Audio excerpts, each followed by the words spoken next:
A Rússia e a Europa estão realizando negociações secretas nestes dias para encerrar a guerra na Ucrânia, sem a participação da própria Ucrânia, hoje, 5 de agosto. A Bloomberg informou sobre uma reunião secreta entre representantes da Rússia e de países europeus, dedicada à discussão da paz. E a Ucrânia não estava presente nessa mesa. No mesmo dia, como vocês sabem, a União Europeia encerrou oficialmente a concessão de proteção temporária para os ucranianos recém-chegados sujeitos ao serviço militar. E no aeroporto de Leipzig, na Alemanha, foi encontrado um drone com explosivos bem ao lado de um avião de transporte ucraniano. E esse drone não explodiu simplesmente porque o detonador se soltou um pouco. Neste episódio, vamos justamente discutir que tipo de encontros estão sendo realizados entre europeus e russos, e por que, sem a participação da Ucrânia, como a Europa, por um lado, ajuda a Ucrânia financeiramente e militarmente, mas ao mesmo tempo limita a proteção dos ucranianos na Europa, e como a Rússia voltou a realizar provocações militares dentro da Europa em meio a negociações secretas com os europeus.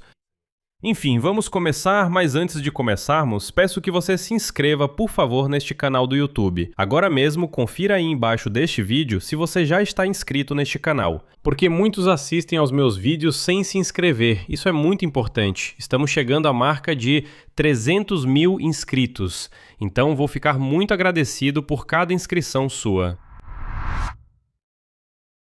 Então, hoje, 5 de agosto, depois que Kiev e a região de Kiev estavam se recuperando após um terrível bombardeio russo, soube-se que europeus e russos, sem a participação da Ucrânia, estão discutindo a questão de como a guerra na Ucrânia vai terminar. Segundo a agência Bloomberg, na véspera aconteceu uma reunião secreta entre representantes da Rússia e da Europa, dedicada a negociações de paz sem a participação da Ucrânia, e eu vou dizer que esse encontro aconteceu novamente. Esse não é o primeiro encontro, explicarei o motivo em breve. O simples fato de faltar a parte que está diretamente envolvida na guerra em seu próprio território na mesa de negociações para encerrar essa mesma guerra é um fato relevante e que levanta grandes questões para os europeus. Mas é importante fazer uma ressalva de imediato. Contatos diplomáticos preliminares e fechados entre países acontecem regularmente em conflitos prolongados, e nem todo contato desse tipo significa automaticamente algum tipo de conluio. Isso é o que chamam de diplomacia de segunda e terceira via. O sigilo justamente desse encontro e o fato de que ele veio à tona por meio de um vazamento para a imprensa e não por uma declaração oficial de alguma das partes envolvidas, isso por si só já é significativo. Mas, novamente, não se apressem em se desesperar, vou explicar o porquê. Como se soube, no mês passado, os países europeus realizaram mais uma reunião secreta com representantes da Federação Russa para debater o fim da guerra na Ucrânia. Segundo a Bloomberg, do lado europeu participaram dessas negociações ex-altos funcionários do Reino Unido, França, Alemanha e Rússia. Em particular, estavam presentes o ex-conselheiro de Segurança Nacional do Reino Unido, Tim Barrow, o ex-secretário de Estado da Alemanha, Markus Ederer, e o experiente diplomata francês, Pierre Vimont. Quem esteve presente nessa reunião pelo Kremlin, as fontes da publicação não revelaram, mas aqui vou citar a Bloomberg para que não haja pânico desnecessário a esse respeito. Aspas. Frequentemente, ex-funcionários e centros de análise participam de esforços diplomáticos informais, sem ultrapassar os limites do governo, para explorar possíveis caminhos para resolver questões internacionais complexas. Esses encontros geralmente são iniciativas privadas, sem mandato oficial, e ocorrem no formato de discussões entre especialistas.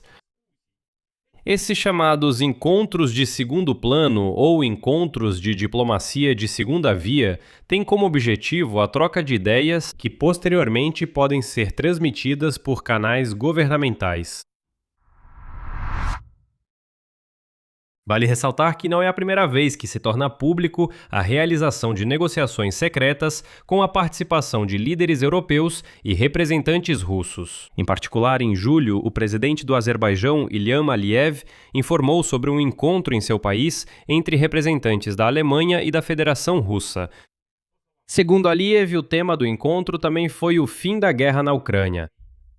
No Ministério das Relações Exteriores da Ucrânia, ao reagir a essa informação, declararam que encontros desse tipo têm importância quase nula para o fim da guerra. Portanto, sem pânico, nada de relevante ocorre sem o conhecimento da Ucrânia. Na verdade, se formos analisar, a diplomacia de segundo ou até terceiro nível é apenas uma troca comum de opiniões. É a mesma coisa que alguns ex-integrantes do governo ou até mesmo nós sentarmos e discutirmos sobre isso, sobre como se pode chegar a uma solução.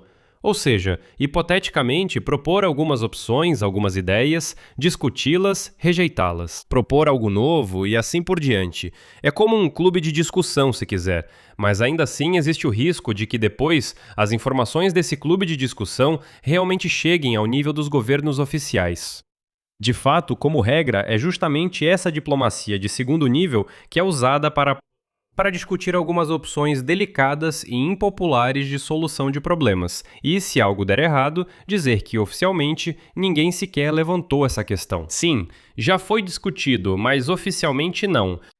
Ao mesmo tempo, a mídia alemã hoje escreve que foi justamente a guerra na Ucrânia que tornou as Forças Armadas da Ucrânia o principal e real garantidor da segurança da Europa, em vez do exército dos Estados Unidos. Afirmam que a Europa deve voltar-se completamente para a cooperação com as Forças Armadas da Ucrânia após a saída dos Estados Unidos da região. A lógica dessa afirmação é direta. Enquanto os recursos militares americanos estão esgotados devido à guerra paralela com o Irã, a tal ponto que Washington, como já discutimos em edições anteriores, recusa-se a fornecer até mesmo mísseis prontos para a Ucrânia.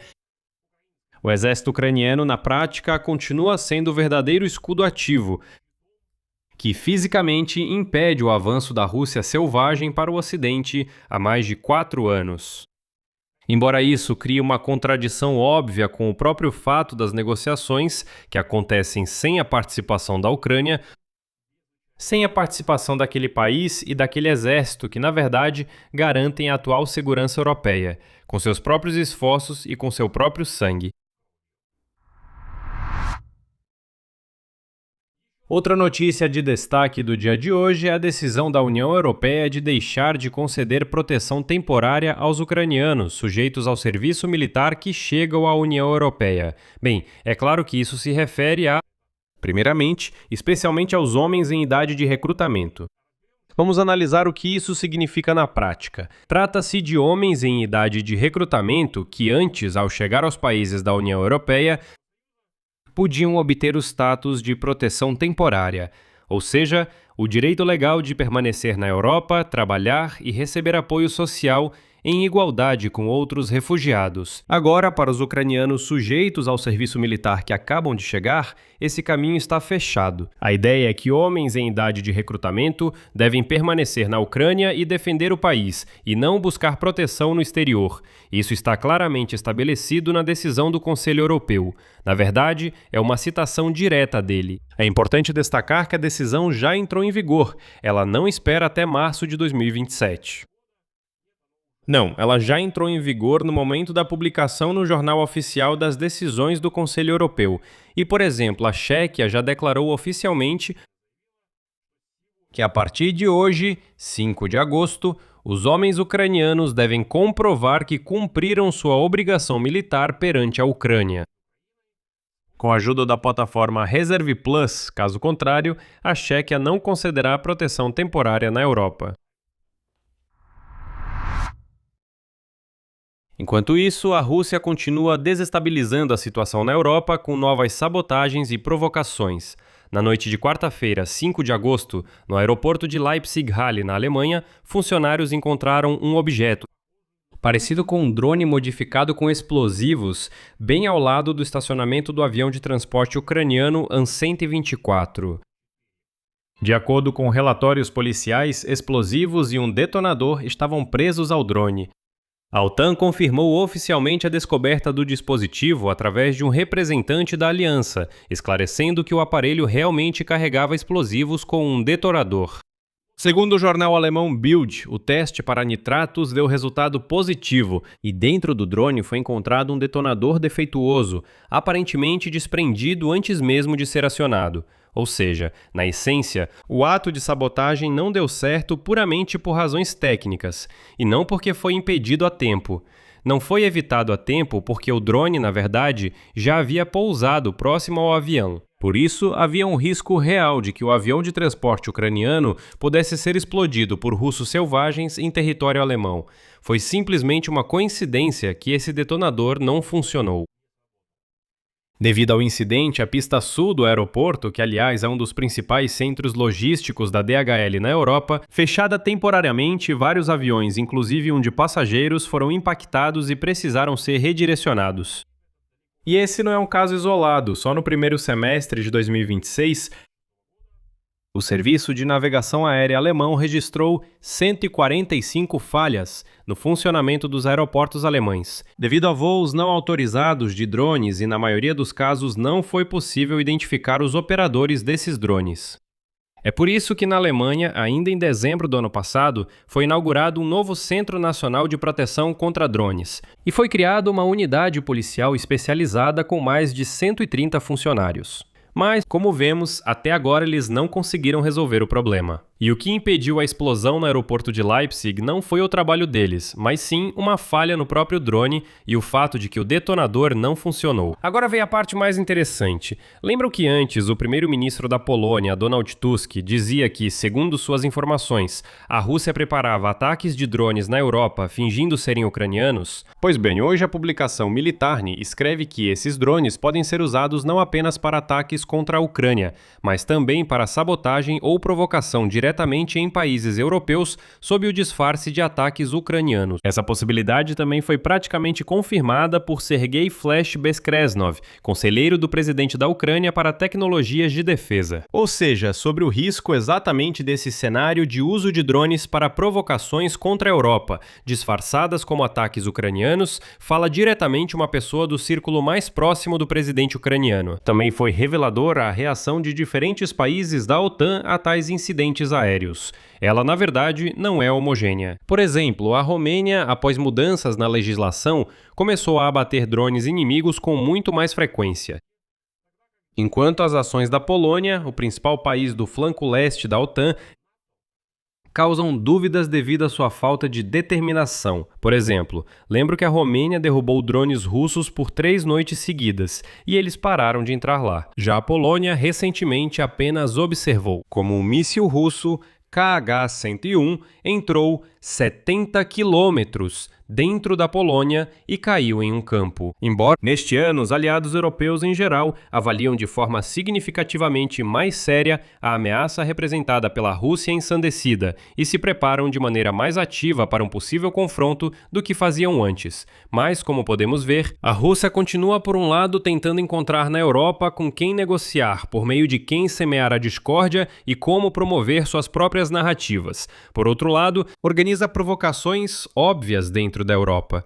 E o que a Europa faz? Correto, limita a possibilidade de obtenção do status de proteção temporária para homens ucranianos.